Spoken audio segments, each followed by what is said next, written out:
The greatness of a community is most accurately measured by the compassionate actions of its leaders and volunteers. Every week, founder of the community Big Hearts, Stu Starkey, will place the spotlight on leaders and volunteers, highlight key stories and statistics, and share insights to educate listeners and inspire everyone to have greater impact in their communities. Welcome to the community of Big Hearts. Welcome back to the community of Big Hearts, everybody. This week I am here with our new executive director, Damien, who's joining us for the first time on podcast. Hello, everyone. As well as Gabe Cipes from the Summerhill Winery. He helps run a 35-year-old winery that has a really iconic a pyramid on it, which we'll probably get into a little bit. Mainly, we're going to talk about today his passion for biodynamics and giving back to the community in his own way. Gabe, how you doing? I'm doing really good. Thank you. Thanks for having me here. Yeah, I really appreciate you joining us here. I was telling you earlier, and would love the guests to hear this, that I've been to your winery many times. I was so excited to have you on to relive some of those memories because you have one of the bigger wineries in Kelowna and make amazing organic wines. And actually, it's quite entertaining to be there as well. I brought my my daughter at the time that was like 3, 4, 5, 6 years old when we were going there, and I remember you have a piano and a little like mini putt and some of the other cool things like checking out the pyramid. So it's not just about drinking wine there. I know we've been highly entertained in other formats too. Yeah, I mean, we're also an agritourism business. We're one of the first wineries in Kelowna. We're the 13th actually ever. We're the first ones to do sparkling wine. So, before COVID, we were getting busloads of thousands of people, every few hours or so, and we staffed that. And, it's the most visited and largest organic winery in Western Canada. And my father is, he's the host with the most. And, we really want to be great hosts for people. So we serve organic food and organic wine and try to show an example of what's possible in the non-conventional sense. Well, it's shown from my experience. Definitely appreciated that. I really do in this conversation want to get into some of the things you guys have been doing more recently. You have a big passion for biodynamics. Can you tell us a little bit about what that is and what you do? Sure. Yeah. So I'm a biodynamicist and I'm also a permaculture designer. I actually came to biodynamics through organic and permaculture study. Biodynamics to me is kind of like a golden thread of like human wisdom, that was persecuted during World War II, but is kind of maintained in different cultures. The preparations we use in biodynamics are homeopathic preparations. And it's a real holistic practice. We view the farm as a self-contained organism. So we want all the nutrients and that go into the farm to come from the farm. We have a lot of neighboring horses and things like that. So we actually use a lot of horse manure in our compost, but we use compost and we don't rely on inputs or chemicals or anything like that. We're constantly giving back. We create zero waste, and biodynamics is it's less known in Canada. It's more it's kind of like a household name in European countries, but it's less known over here. A lot of North America is really really conventional, really industrial, really corporate. The way it's governed, we're missing the boat on so much. I really feel akin to indigenous spirituality and culture, practicing biodynamics. A lot of the astral cosmic knowledge that we practice and observe, the indigenous communities resonate with that and talk about their elders talking about the same things, pre-colonization. I saw a few YouTube videos of what you guys are doing over there at Summerhill, and how each input that goes into your winery helps feed another part of it, and how that's how you create that zero waste. And if more of us could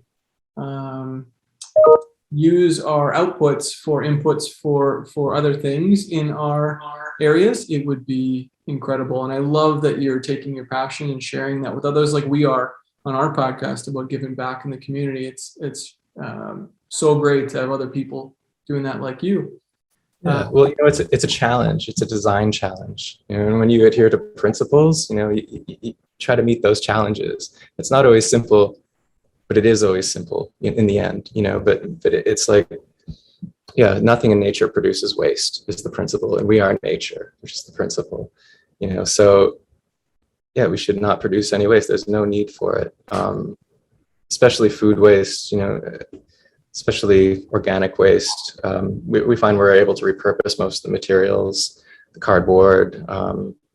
It's all, there's a way for it to all go back in, and it balances out. It might be more work, but it ends up, creating these systems that are actually sustainable, and actually give back to the community and give back to the soil ecology and the biodiversity of the land. I know that community impact and community is really important to you and your family. How is your initiatives, how does that tie? And what does it mean to you about giving back to the community in the ways that you guys do? Well, I mean, when I think about community, I don't just think about people. I also think about plant and animal communities and our relatives. And what we do, the first thing I wanted to do when I came here was just try to understand what everything was, why it was there, what its purpose was. In an organic system, and the principles that we adhere to, everything is interconnected, everything is related, and everything has a reason and a purpose. And the conventional ideas to clean everything up, or to just monoculture and making everything so a 6-year-old can understand it. But the world is so infinitely sophisticated and beautiful and brilliant, and to try and understand the communities that are already there, that have been there for thousands of years, and appreciate those things.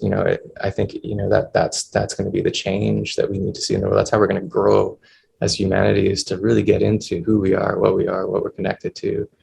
And I hope, from community perspective, that's what people, take away from Summerhill when they come to visit us. It's like they'll see the biodiversity, they'll look out, they see all these animals, they see all these plants going to seed and going to flower, really, truly expressing themselves, and they can see the natural cycles unfolding if they visit us over the years. And the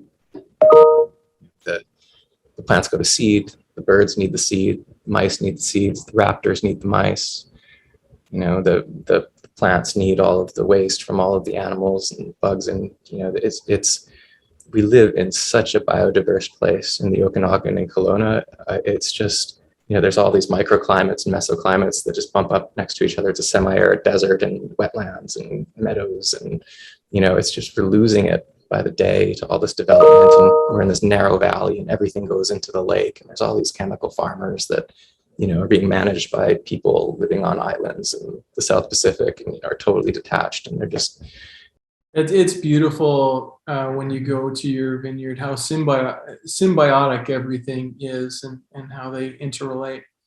I also wanted to get into another topic. I'm going to turn it over to Damien to ask you, because he's working on it on our side. Damien? Yeah, just I was scanning through your organization, and I saw you guys have been a registered B Corp since 2019, which is, in my eyes, a huge accomplishment. And congrats to you guys for doing that. I even saw that you guys were rated as the world's best for honoree for the environment portion of that as well, which is just awesome. And hearing your passion toward the topic makes so much sense. So yeah, as Stu mentioned, we're trying to do that for our volunteer app side. We're going through the process of an accelerated B Corp certification. so the listeners know, just so I can give them a little background, B Corps are sort of purpose-driven businesses to create benefits for not just shareholders but also stakeholders. So I think the B Corporation is around because governments and nonprofits can't solve society's problems alone. And you mentioned a lot there that we need to start focusing our direction towards, and there's a role for business to play, and that's sort of what the B Corp certification is all about. So I'd love to hear a little more about what your team went through to get that certification and what it means to you to have that. I'd love to hear more about that. Well, B Corp is such a great community to be a part of. It's these organizations that create these councils and set this intention like that. That is what changes the world. They give us these measures to aspire to. And my brother Ezra really spearheads the whole effort, and we get together as a leadership council and we look at, we're just looking at a review, see how we can do better. And we really shine in the environment because we produce zero waste and really, low footprint, and we're actually giving back. But it's the social aspect of B Corp that's a huge other side of it. How are we treating our employees? What is our transparency like? How are we helping people to grow, in our industry and be successful? And so those kinds of challenges make us so much stronger as a company to be able to incentivize people to want to learn and grow with us. And it was in 2019 that we first became, and since then we're working on all these different invisible structures to make us more socially responsible as well as ecologically responsible. And how did that process just start? Was it your brother Ezra saying, hey, this is something we should look towards, or saying, hey, we want to be recognized for all that we're doing in the zero waste community? What was that first sort of moment that really kicked it off for you guys? Yeah, well, it's our intentions, that begins with my dad, I guess, as a hippie from the 60s, right? We want to align with all the cool people and organization and thinkers and shakers and movers, right? So we attend Pioneers conferences and Hollyhock conferences, and try to understand what it is that we want to aspire to. And B Corp was there, and they're doing awesome work in the world, so we want to be a part of that. Yeah, we had a similar process deciding to try and become a B Corp. We actually started with our volunteer app being a charity driven and funded by donations, and we thought that that's not the most sustainable way to give back in this format. We wanted the organizations that we're driving value to be the ones that support it sustainably, and we're only gonna be a going concern if we're driving the value. And so we thought, the idea isn't to be profitable first. We only want to be profitable so we can sustainably give back and give back more. And that thought process, when we started doing the research, was like, that's B Corp. We'd fit squarely into their mold and what they're looking to achieve and why. So yeah, really good on you for joining those ranks, and we hope to join you somewhat soon on our venture. Awesome. I wanted to talk to you about first, how many staff do you guys have over at Summerhill? So we go through about 50 to 250 staff throughout the year. We have about 50 full-time people, and we're a seasonal business, so we have a lot more people in the summer than we do in the winter, so we have to hire a lot more staff, a lot more front of house. Our garden crew doesn't work so much over the winter. We go down to 2 people, whereas we have 7 or 8 people in the high seasons, and it's I'd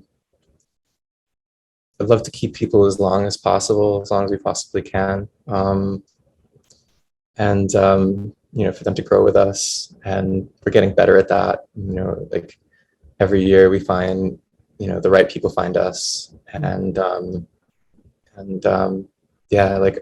we just hired a new garden manager this year. Her name's Megan Barry.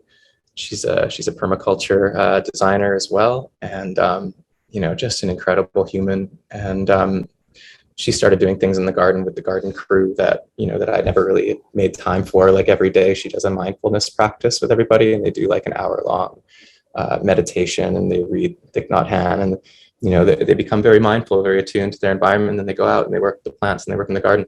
And taking that time just to sit and to be and to commune, it helps them to work harder throughout the rest of the day. So we learn things from the people, and really our company is our people. We have an incredible food and beverages director and incredible events managers, and we meet and we talk and we're social, and the people that I work with are people I care about and our friends, and we're inspired together. You basically answered my second question, or the follow-up question, which was, how do you think these initiatives that you've undertaken affect the staff that you employ? And I think I'll just summarize it basically, that because we're going through that evolution over the last 4 or 5 years in becoming a lot more conscious through our moving company. So I own a moving company called Two Small Men with Big Hearts. Oh, that's you. That's awesome. Yeah, we took over the Kelowna franchise a couple of years ago, and we have now 10 locations across Western Canada. And so the last 4 or 5 years, we've been really becoming more socially conscious, and we've changed our company purpose to sustainably giving back to the community. And we can give more. Same thing I was saying earlier, we can give more when our company's doing better. And so that's our purpose, is to grow so that we can continue to grow. And as we grow, we have a commitment to give more as a percentage of profits too. Yeah, so I imagine you're attracting those amazing people because of your culture. And that seems to me quite obvious. Seeing what I'm seeing in my business, you guys are doing it even more. And the culture is just entrenched. It's a passion, it's a lifestyle over where you guys are looking from the outside in. And I'm sure that's what people applying to jobs at your business are finding too, is like, holy smokes, I'd love to work for those guys because they care so much. And I'm having this kind of monologue right now because I want the listeners to know we have a lot of business owner listeners, and I want to continue to inspire those that are able to impact culture like us to do that. And the benefits of doing it isn't just for social good, it's to continue to have positive impact on your business as well. It's a flywheel, these kind of things, these social initiatives. Absolutely. Yeah. It's karmic. We try to do good by people, and they do good by us. And the more people are happy and stoked to be where they are, the more beneficial they are, to us. So it's a balance, and it is like a flywheel. The wheel of it's a wheel. It's cyclical, and you get what you give. Exactly.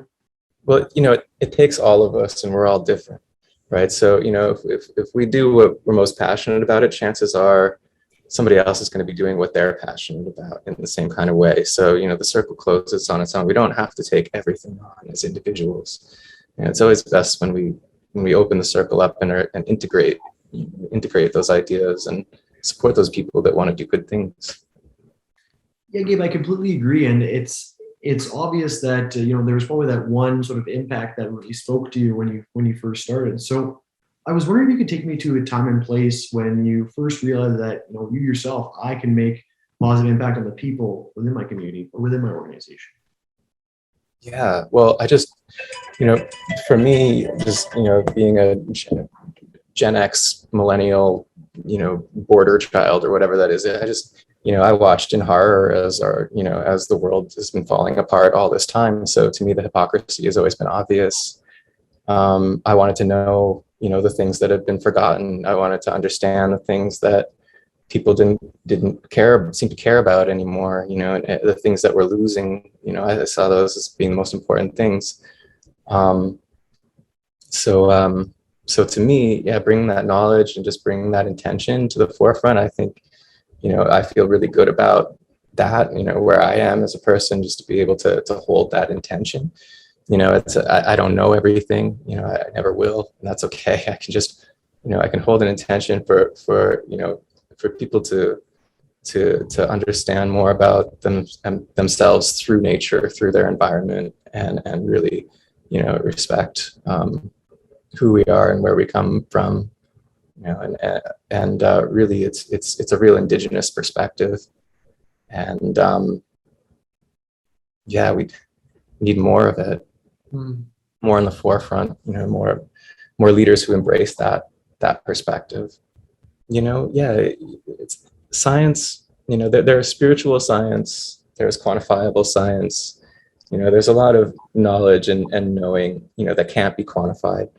And you mentioned you wanted to talk about the pyramid a little bit. I'll just say that, the pyramid is a real phenomenological experiment. It cannot be quantified why it does the things it does, but that doesn't mean that it doesn't, that it doesn't exist. It doesn't mean that it's not real. It has a very measurable, or it has a very observable, measurable effect of flavor and taste and, resonance. So, it's things like that we can observe, but we can't quantify because there's too many variables or whatever. We don't understand the science. It's like things that indigenous people and the biodynamicists have been saying for thousands of years is just now being proven by soil science, that there's all this diversity, that in a teaspoon of soil there's like millions or billions of microorganisms. Like, people have been talking about that, but when I first started practicing biodynamics, the local university, not the whole university, but one of the professors who called it a circus science, and really, put us down. But now we can prove these things, and it's so observable, and you can feel it, you can taste it,